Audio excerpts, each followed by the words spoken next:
first ladies and after you, okay? Lady first. And what are you drinking? Right now we are not in Brissy. I'm not sure where we are. On our way to Kakheti, right? We are on the way, but I don't remember the place. The thing is that here we tried the local homemade wine, and it's semi-sweet Kinsumaroli. This one, it just has this wooden flavor, I would say, a little bit, but I'm not sure because I'm not good at defining the flavors, but it's great. Like not holidays but months when we pick the grapes and make a wine from it, and when it's a Tveli time, we put a juice of grapes over here in these pots, and we leave those for 2 weeks, from 2 weeks to 2 months, and it goes through the process of fermentation, and all the sugar in the wine becomes the alcohol. And that's how we make it. It has to be closed usually, and sometimes you just open it and mix it, everything inside, and just like used to like just control it, what's going on over there. If you keep it for so much time, it will become the vinegar and you will not drink it.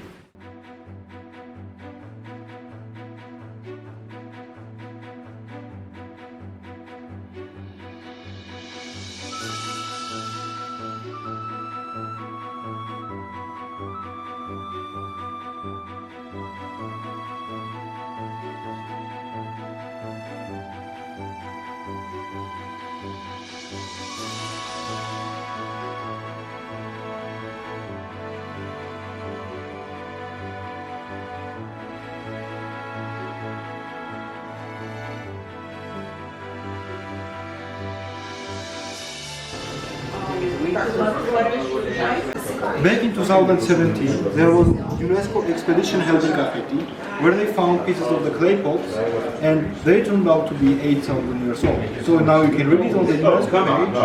The first country where the winemaking was invented is considered to be the Georgian, and the first region is considered to be the Kakheti. Now, let's try the first wine, which is going to be called the Kakheti. It's a white, dry wine made inside clay pots for 6 months, 2 months with the leftovers of the grapes, 4 months without the leftovers of the grapes. And it becomes very light and easy to drink wine. We even call this one Georgian water. That's how easy it is to drink. Yeah. What grape is it? Kakheti. Kakheti being this one. Kakheti. Okay. So go ahead, try this one. The thing is that this wine is made without adding sugar, honey or yeast. In Georgia, that's a jail time for 8 years if you add sugar, honey or yeast in commercial wines. What's that? You're gonna be what? Jailed? Jail? You will get jail if you add sugar. Yeah. So all the wines must be sugar free. Okay, no sugar. Yeah. And the thing is that for the same reason, if you drink like 3 or 4 liters of this wine, next day you don't even have a hangover. Yeah, because the real dry wines that are not made with sugar, honey or yeast don't have a hangover. How many degrees? How many degrees? 11%. 11% of alcohol. Yeah, they usually go underground in the wine cellar. So the temperature there should be stable, from 18 to 21 degrees of Celsius. It shouldn't be too high or too low during summer and winter times.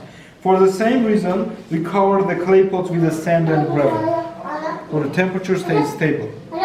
Okay, so the capacity of the clay pots, the maximum amount is 10 to 12 tons of wine, which is impressive for the clay pots, but it's not impressive for the stainless steel jars, where we can make a lot more wine with less time, without the leftovers of the grapes, just the juice, for 5-7 months.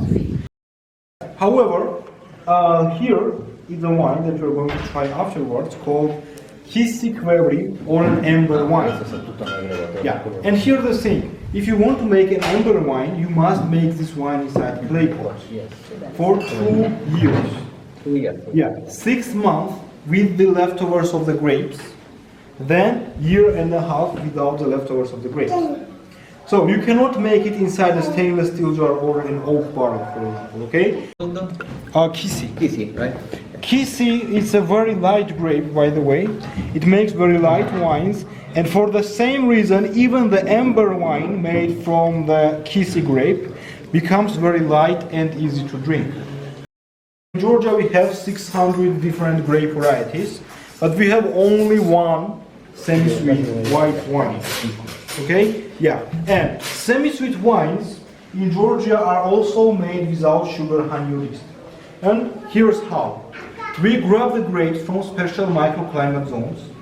We crush the grapes, put the juice inside stainless steel jars, where we check the sugar levels. When the fermentation process begins, which is bacteria eating sugar to transfer it into an alcohol, we wait until they drop the sugar level to 9%.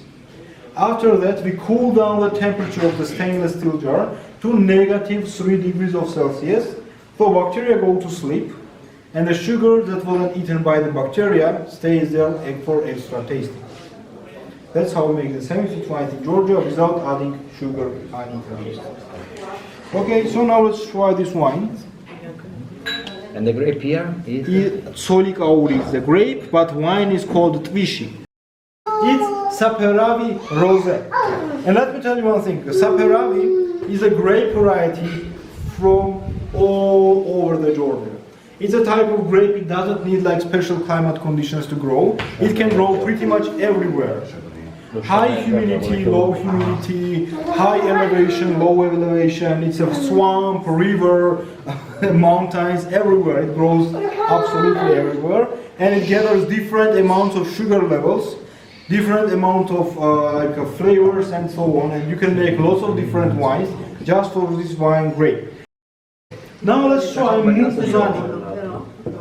Mukuzani is a red dry wine made from Saperavi grape variety, same grape, from village called Mukuzani village. However, they make this wine inside clay pot first, like the first one, and then they put that wine inside French oak barrels, 12 months of aging. And we get this kind of result, 13.5 to 14% of alcohol, red, dry wine aged inside oak barrel. They will tell you that only red wine can go with a steak and white wine can go only with chicken and fish. In Georgia, we don't have this rule. You can drink whatever you want And eat any type of wine. Yeah, okay. Even if you like white desert muscat with a steak, no problem. Okay, yeah. It's your thing. Yeah, basically, yeah. Both of them are made with the same grape, Saperavi. And this is a left side of the river Alazani. This is a right side of the river Alazani. Alazani river being in the north part of Kakheti, by the way. And here the thing. They are basically left and right side of same river, same grape, semi-sweet red wines with 11% of alcohol. So what can be the difference between these two wines? The thing is that left side of the river is the high mountain area, rocky soil, lots of sunlight, where the grape variety Saperavi gathers more sweetness than in the right side, which is like a field area, less rocks, less sunlight, but still enough to make semi-sweet wine. So these two become this kind of wines. Okay, this is a semi-sweet wine that starts with a sweet taste and ends like a sweet wine as well. This one, however, starts with a sweet taste and then it turns into a dry wine and it has a dry aftertaste. To make it easier to compare, this will be like Toyota, this will be Lexus. Okay? Yeah. Now let's try the last wine here, which is called Ahasheni, the Lexus. Okay? Now here's the thing. To understand better this wine, you need to chew this wine with your teeth. And that's all. Yeah. I have never seen. Yeah. And we even say we eat this wine, we do not drink this wine. Okay? This wine has been around for Soviet times. Soviet Union? Yeah. Since how long? Yeah, I think it's produced more than 60 years. Okay, so it's a very popular wine in Soviet, post-Soviet countries. While this one is newly discovered microzone, that's why it's not as popular. But let me tell you one funny thing: every people who likes Kins Marauli, when they try Akhasheni, They prefer Kakheti. they prefer Akhasheni. Of course, really. So factory-produced wines are safe in Georgia, but homemade wines, they can be made with sugar. Yeah, because people may add some sugar and so on. Yeah, so that's why we say that instead of buying homemade wine from other person, we should produce it ourselves, because we know that we didn't add sugar there. Like other products, if you can have, for example, milk made like homemade milk from the cows, why should you buy it? The thing is, people think it's so complex to Of live course, for one, yeah, you know, yeah, so, yeah. but But at in it's the not end, so much. in the end, like it's going to be natural, and you know what you are eating, what you are drinking. So, yeah, it's if you can, go ahead. Why not? Why not? Okay. Yeah, that's how it is. And by the way, I forgot to tell you one thing about the old barrel wines. For winemaking, we only use the old barrels for 3 years. After that, we reuse them for making brandies. Yeah. You talk about the bottle itself? The bottle? No, the oak barrel itself. It's Oak an bottle? oak barrel, The bottle. barrel where we put the wine. It can last for 3 years for winemaking. Alright, this bottle, it's made out of what? Wood. Wood, okay. Yeah, it's either a French oak Okay. or Caucasian oak. Okay. It doesn't really mean like the French oak is from France. It's just a type of oak, not French oak. However, in our company, it's really from France because like we have contract, we get bottles, we get corks, and it also involves barrels. Is there any difference with the final taste between French oak and Caucasian oak? Not much. Let me tell you. Yeah, not much. So it's mostly about the contract you have with the providers. Yeah, exactly. Yeah, because we are getting the barrels, and why should we not use it for wine? Yeah, that's the thing.